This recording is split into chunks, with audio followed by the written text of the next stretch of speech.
জোনাইৰ লাইমেকুৰিত হুকাবহ পথ দুৰ্ঘটনাত থিতাতে নিহত বাইক আৰোহী দুজন। জোনাইৰ লাইমেকুৰিস্থিত ৫১৫ নং ৰাষ্ট্ৰীয় ঘাইপথত সংঘটিত হয় এক হুকাবহ পথ দুৰ্ঘটনা। এই পথ দুৰ্ঘটনাত বাইক আৰোহী দুজন থিতাতে নিহত হয়।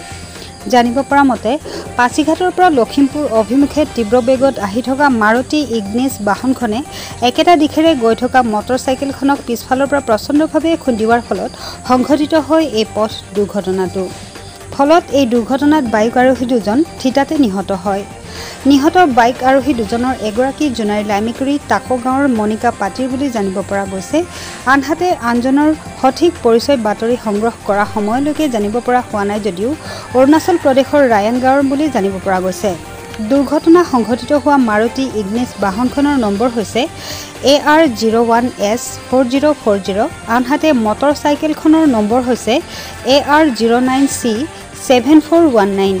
ইতিমধ্যে ঘটনাস্থলীত জোনাই আৰক্ষী প্ৰশাসন উপস্থিত হৈ তদন্ত অব্যাহত ৰাখিছে বুলি জানিব পৰা গৈছে। দুখন বাহনে পাছিঘাট মুখৰ পৰা আহি আছিলে লখিমপুৰ দিশে। এইটোৰ কাৰণে বাইকখন আগে আহি আছিল। তাৰপিছত কাৰখন পিছত পূৰা তীব্ৰবেগীত আহি আছিলে।